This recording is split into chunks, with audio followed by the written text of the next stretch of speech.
Greetings, students. Welcome back to our YouTube channel, Nagin Best Digital Learning. In the continuation of the chapter Electricity, we will discuss today topic called Rating of an Electrical Appliance. Basically, an electric appliance, for example, electric bulb, electric geyser, electric heater, electric press, etc. In all the devices or all the equipments, a power rating or a voltage rating is written like this, as it is written here: 100 watt 250 volt. जैसा कि हम पहले पढ़ चुके हैं, capital W stands for vote and capital V stands for volt. 100 watt and 250 volt. It means that if the bulb is lighted on 250 volt, it will consume a power of 100 watt. Let us understand it in more simple words. अगर आपने market से एक bulb खरीदा और उस bulb पर लिखा हुआ है 100 वोल्ट और 250 वोल्ट, इसका मतलब है कि वो बल्ब को जब 250 वोल्ट का प्रॉपर पोटेंशियल डिफरेंस मिलेगा तो वो बल्ब 100 वोल्ट की मैक्सिमम पावर के साथ मैक्सिमम ब्राइटर ग्लो करने वाला है. अगर सपोज कहीं ना कहीं वो पोटेंशियल डिफरेंस की वैल्यू 250 वोल्ट से कम हो जाती है तो उस वक्त उस बल्ब की ब्राइटनेस भी कम होगी. अब वो बल्ब 100 वोल्ट की मैक्सिमम पावर के साथ ब्राइटन नहीं हो पाएगा. ऐसा उस बल्ब की रेटिंग से हमें पता चलता है. Means W stands for power rating and V stands for potential rating. Now let us understand one more thing. 100 watt meaning is, as we know, 1 watt is equal to 1 joule divided by 1 second. So 100 joule का मतलब क्या है?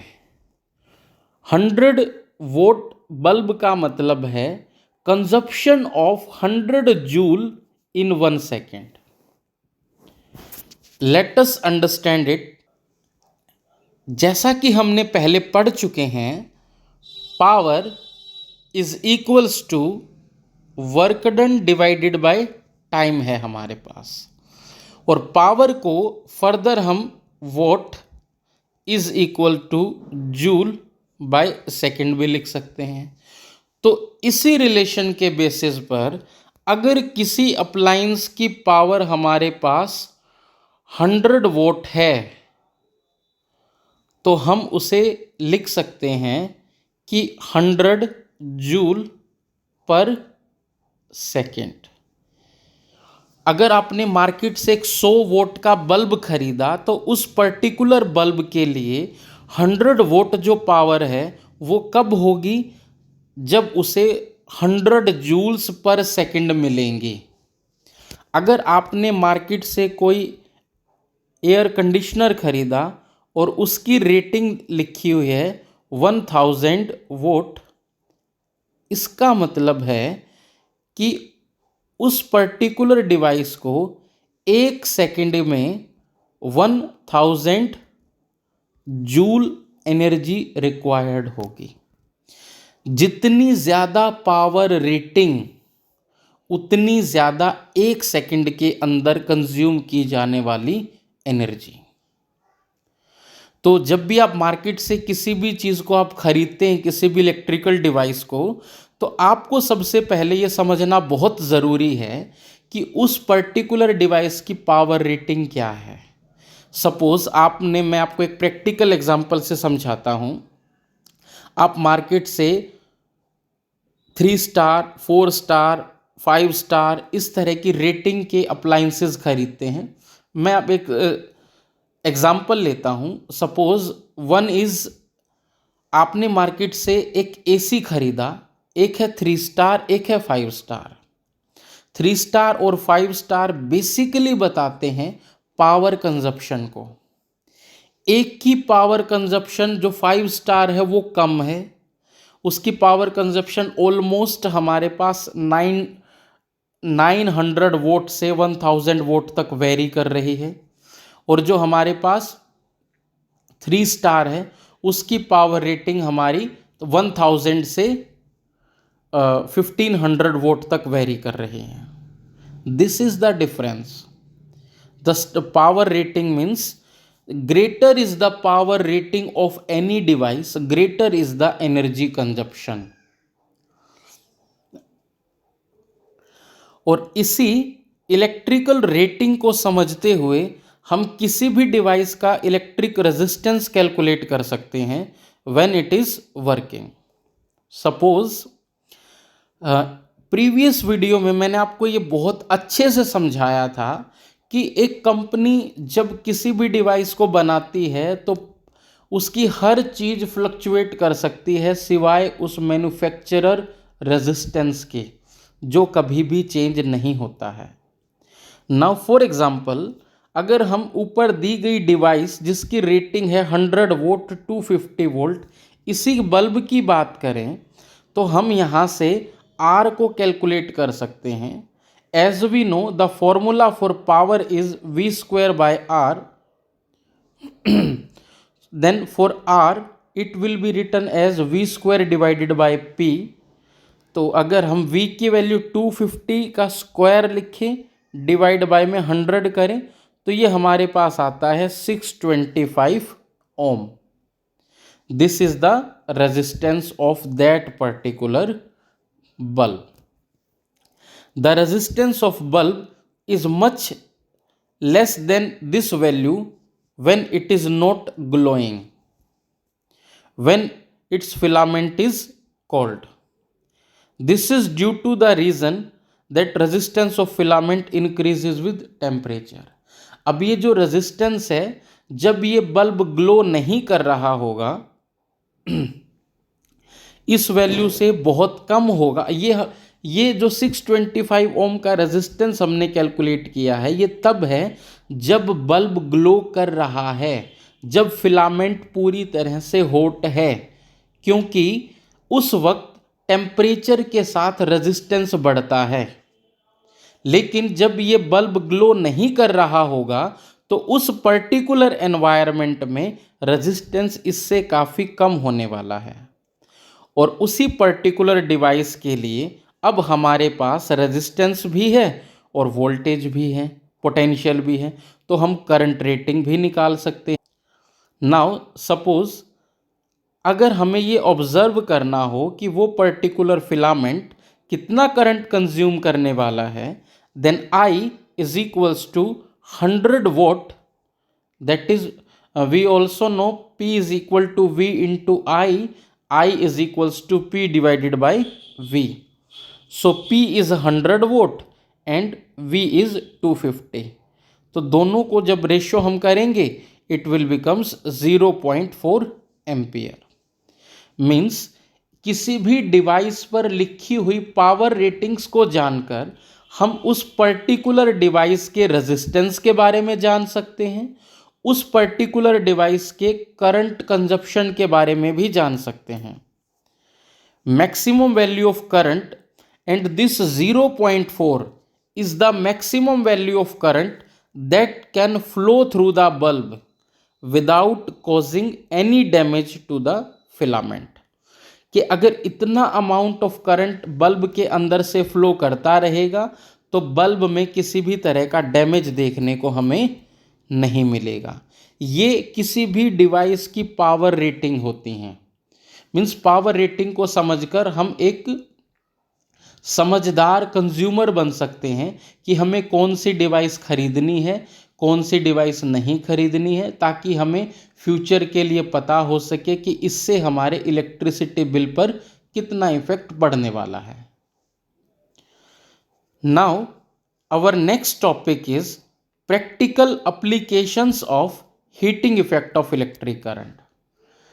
अभी previous video में हमने ये बात की थी कि heating effect of electric current क्या होता है। जब किसी भी मेटालिक कंडक्टर के अंदर से करंट पास करने लगता है तो उसके अंदर से हीट प्रोड्यूस होती है, और ये एक अनडिजायरेबल इफेक्ट है। इस अनडिजायरेबल इफेक्ट के को भी फिजिक्स में हम एक एप्लीकेशन के तौर पे इस्तेमाल करने वाले हैं।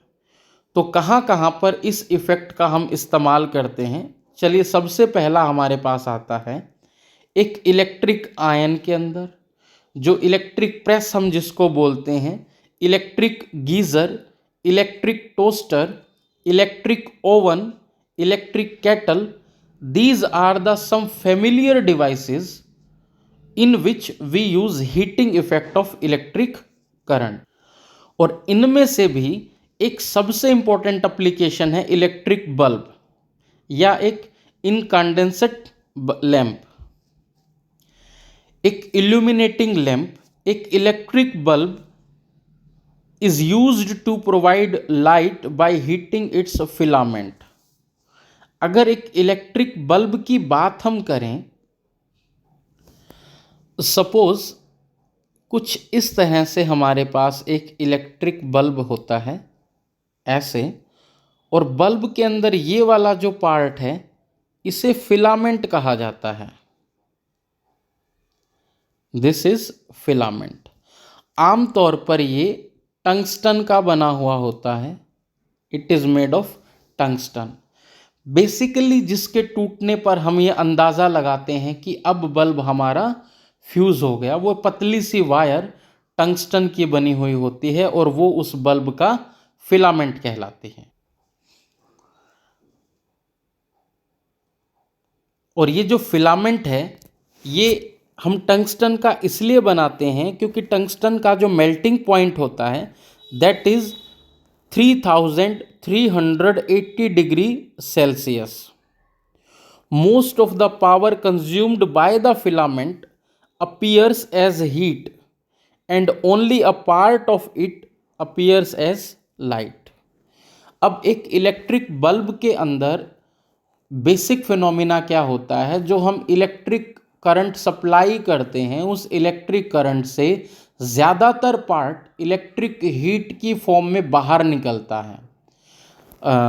जब आपने इलेक्ट्रिक बल्ब की एप्लीकेशंस को देखा होगा, कभी घर में इस्तेमाल किया होगा, तो आपने ये ऑब्ज़र्व किया होगा कि इलेक्ट्रिक बल्ब से काफ़ी सारी हीट रेडिएशंस बाहर निकलती हैं। लाइट तो हमें मिलती ही है, लेकिन लाइट के साथ साथ बहुत सारी हीट एनर्जी वेस्ट में बाहर निकलती रहती हैं।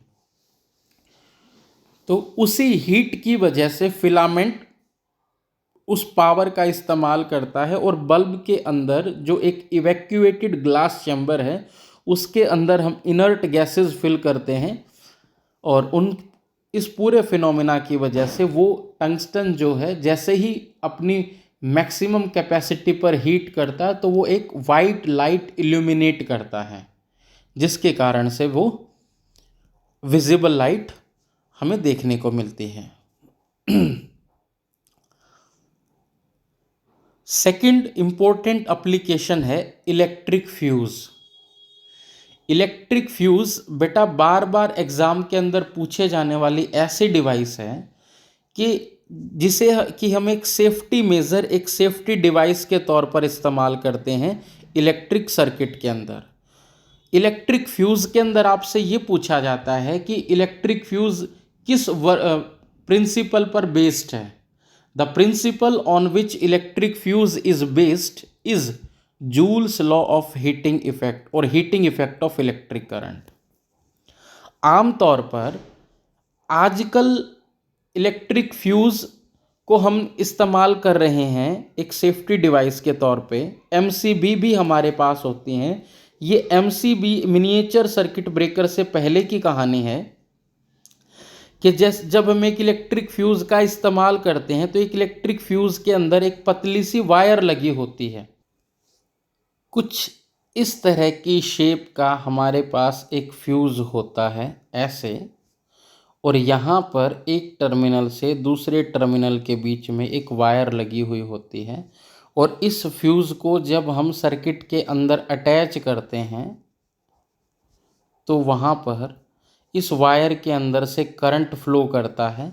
अब जैसे ही इस वायर के अंदर एक रेटेड वैल्यू से ज़्यादा इलेक्ट्रिक करंट फ्लो करने लगता है, ये वायर ब्रेक हो जाती है, और ब्रेक होने की वजह से जो हमारी मेन सप्लाई बाहर से आ रही होती है और जिसे अंदर जाना है, उसका कनेक्शन पूरी तरह से कट हो जाता है। और जैसे ही कनेक्शन कट होता है तो किसी भी फॉल्टी कंडीशन की वजह से, इलेक्ट्रिसिटी में कोई भी जो फॉल्टी कंडीशन आती है, उस फॉल्टी कंडीशन से इलेक्ट्रिकल डिवाइस सेफ रहते हैं हमारे, इसीलिए हम इलेक्ट्रिक फ्यूज का इस्तेमाल करते हैं। Now if a current larger than the specified value flows through the circuit, the temperature of the fuse wire, जो जिस वायर को फ्यूज बनाने के लिए इस्तेमाल किया गया है, उस वायर के अंदर हीट बढ़ेगी और वो मेल्ट होके सर्किट को ब्रेक करेगी। तो जिसकी वजह से जो इलेक्ट्रिक सप्लाई मेन से हमारे घर के अंदर एंटर करने वाली है, वो एंटर नहीं कर पाएगी और हमारी डिवाइसेस पूरी तरह से सेफ रहेंगी। आमतौर पर एक फ्यूज़ जो है 1 एम्पियर, 2 एम्पियर, 3 एम्पियर, 5 एम्पियर और हैवी लोड डिवाइसेस के लिए 10 एम्पियर की रेटिंग का भी हम इस्तेमाल करते हैं डोमेस्टिक पर्पस के लिए। एक इलेक्ट्रिक आयन, एक एग्जाम्पल के तौर पे अगर बात करें तो एक जो इलेक्ट्रिक प्रेस है जो 1 किलोवाट की इलेक्ट्रिक पावर को कंज्यूम करती है 220 वोल्ट पे, तो उसके लिए हमारे पास current rating P is equals to V into I is equals to P by V। यहाँ से हमने उस पर्टिकुलर वैल्यू के लिए करंट रेटिंग निकाल ली, दैट इज 4.54 एम्पियर। तो अब इस पर्टिकुलर अमाउंट के लिए 5 एम्पियर का हम फ्यूज़ इस्तेमाल करेंगे तो वो हमारी डिवाइस को सेफ रखेगा। मीन्स ये जो करंट की वैल्यू हमारे पास आती है, it is the maximum value with which the device can withstand without causing any loss due to electric current. Now, after reading of all the chapter, what we have discussed in our previous videos, when electric energy is converted into heat, that is known as heating effect of electric current or Joule's law of heating. Now, in second point, we can summarize the total work done in an electric circuit is called electric energy, that is given W is equals to Q into V. Further, it can be written as V into I into T. Moreover, it is equals to I square RT and V square T divided by R. This is the formula. And for power, it is the rate at which electric work is done is called electric power. Now, as electric appliances are connected in parallel, all of them are having same potential difference. As in such cases, power of an appliance at constant voltage, if we are using the formula P is equals to V square divided by R, then if the devices are connected in parallel, that means power is inversely proportional to the resistance. More is the power of appliance, lesser is resistance. And for greater power, we have to keep less resistance that consumes more amount of electric current.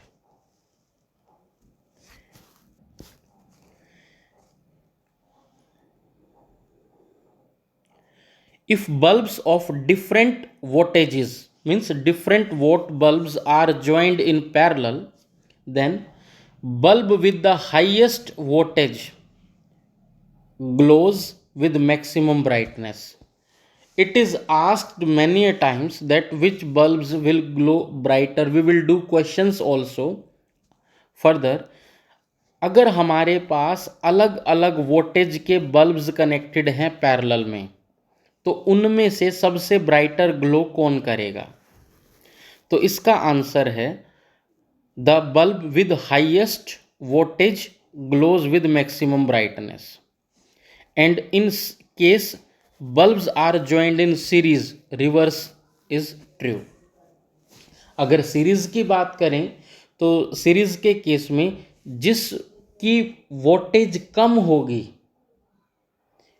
वो जिसकी power कम होगी, वो bulb highest glow करेगा series में, और parallel में जिसकी power ज़्यादा होगी वो ब्राइटर ग्लो करेगा.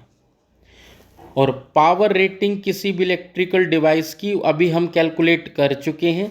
किसी भी डिवाइस की पावर रेटिंग को जान के हम उसकी रेजिस्टेंस, उस डिवाइस की वजह से कंज्यूम किया जाने वाला मैक्सिमम करंट, उसका बिहेवियर जान सकते कि कितना अमाउंट ऑफ एनर्जी ये डिवाइस कंज्यूम करने वाली है.